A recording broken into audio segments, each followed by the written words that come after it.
Lanjutan sidang asusila di SPI, pemeriksaan terdakwa, dalam sidang lanjutan perkara dugaan asusila yang terjadi di SPI Kota Batu dalam sidang ke-19 digelar ruang sidang Cakra Pengadilan Negeri, PN, Kelas 1A Malang, Jalan Ahmad Yani, nomor 198, Purwodadi, Kecamatan Blimbing, Kota Malang.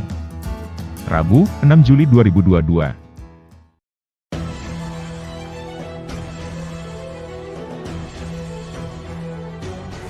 Persidangan perkara dugaan asusila yang terjadi di SPI Kota Batu dalam sidang ke-19, diwarnai dengan aksi keributan yang dilakukan Arist Merdeka Sirait pegiat perlindungan anak memasuki ruangan sidang dengan mendatangi tim pengacara terdakwa. Selama ini Arist dikenal membela korban. Tidak tahu kenapa dia melabrak pengacara terdakwa, yang berada dalam ruang sidang yang dinyatakan tertutup ini. Berkat kesigapan petugas akhirnya tidak terjadi keributan dan Arist diusir keluar. Juru bicara tim pengacara JEP, Jeffrey Simatupang SH, MH, didampingi Filipus Herapinta Sitepu SH, MH dan Giovanni, SH, MH. Mengungkapkan sidang hari ini merupakan agenda pemeriksaan terdakwa JEP. Sudah terungkap, pada intinya adalah bahwa keterangan terdakwa memiliki kesesuaian dengan alat bukti yang lain. Alat bukti yang lain apa? Dari keterangan saksi, dari alat bukti surat, salah satu surat apa? Alat bukti paspor. Di mana bahwa memang terdakwa tidak melakukan perbuatan sebagaimana dakwaan. Semua sudah bersesuaian. Maka kami yakin dan percaya dari hasil sidang pemeriksaan terdakwa hari ini bahwa memang klien kami tidak melakukan sebagaimana apa yang didakwakan. Dan sampai hari ini kami masih yakin bahwa apa yang didakwakan oleh jaksa penuntut umum tidak dapat dibuktikan. Jadi apa tambahannya? Ya kalau tambahannya kita tetap yakin dari awal sampai sekarang pun bahwa klien kita tidak bersalah ya. Dan juga tadi ada fakta bahwa yang menyatakan ini ada motivasi bisnis di balik ini semua. Jadi memang sudah dirancang dan sudah ada rekayasa yang sedari awal dibuat untuk menjatuhkan klien kita. Iya. Yang paling jelas kan katanya kan ada berapa, ada 15. Saya ulangi lagi, ada pertama 60 korban, 30. Terus kemudian sekarang katanya ada 12. Terus terakhir yang diperiksa di pengadilan ini kan yang diduga menjadi korban itu satu. Kemudian ada keterangan yang mengaku juga korban, dia bilang pernah dicabuli pada tanggal sekian. Kita cocokkan dengan paspor terdakwa. Terdakwa itu lagi di Singapura. Hanya satu orang itu yang menyebut tanggal pasti, dia katanya dicabuli tanggal sekian lah, saya nggak perlu sebutkan.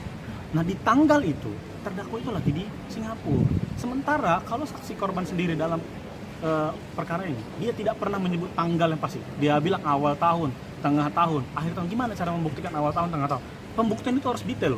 Dia dicabuli jam berapa, sore, malam, tanggal berapa, bulan berapa, tahun berapa. Jadi kalau misalnya dibilang hanya di pertengahan tahun itu banyak. Hanya satu orang yang menyebutkan satu tanggal yang tepat, tahun tepat, bulan tepat. Dan di tanggal itu terdakwa berada di Singapura, kita sudah buktikan itu ada paspor. Dan dia memang di Singapura, semua saksi bilang dia berada di Singapura. Jadi itulah kenapa kita yakin bahwa terdakwa ini tidak bersalah. Kami tetap yakin bahwa terdakwa ini tidak bersalah. Kami kan selalu mengatakan itu. Memang kita harus membela yang namanya kebenaran. Kita bukan juga tidak pro terhadap anak, bukan. Kita dalam beberapa hal juga membela anak. Kita tahu kapasitas kita, bahkan Kak Aseto juga membela anak. Gitu loh. Semua bisa membela anak. Kita bukan dalam kapasitas bahwa membela terdakwa akhirnya tidak membela anak, bukan begitu. Tapi kita lihat mana yang benar, mana yang salah. Terjadi nggak peristiwanya dengan cara pembuktian. Hukum itu pembuktian, jangan asumsi gitu loh. Ini pasti ini predator anak, ini anak, ini pemerkosa anak. Buktinya mana gitu loh.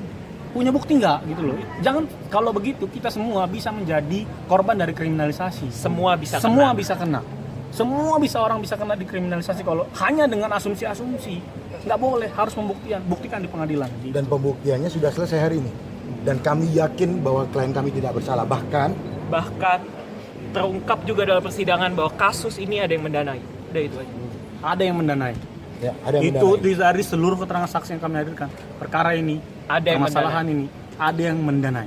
Siapa pendananya? Siapa lagi? Kami nggak boleh sebut karena itu adalah internal dari pengadilan. Tapi nanti kan teman-teman ada pos putusan kan dibuka untuk umum. Teman-teman akan dengar sendiri. Yang lucu begini, satu aja ya. Mereka mengatakan bahwa mereka urunan untuk sewa tempat di Bali. Fakta persidangan bahwa tempat itu ada yang membiayai dan ada yang menyewakan. Jadi kalau dikatakan mereka urunan untuk sewa itu tempat bohong. Karena fakta persidangan ada yang menyewakan dan ada yang mendanai. Itu. Siapa yang menyebutkan itu? Siapa yang menyebutkan itu adalah mereka berada di sana ramai. Ada beberapa orang. Salah satu dari mereka kita hadirkan menjadi saksi, kan teman-teman sudah tahu itu. Saksi itu bilang bahwa semua di sana pekerjaan mereka adalah merekayasa ini dan mereka didanai. Bahkan digaji per bulan sampai hari ini masih digaji. Dan itu jutaan gajinya. Per bulan dari tahun 2021 sampai hari ini gajinya jutaan. Berkisar 5 sampai 10 juta. Itu digaji setiap bulannya. Hanya khusus untuk perkara ini. Kalau ada tiada yang mendanai, indikasinya mungkin Bisnis.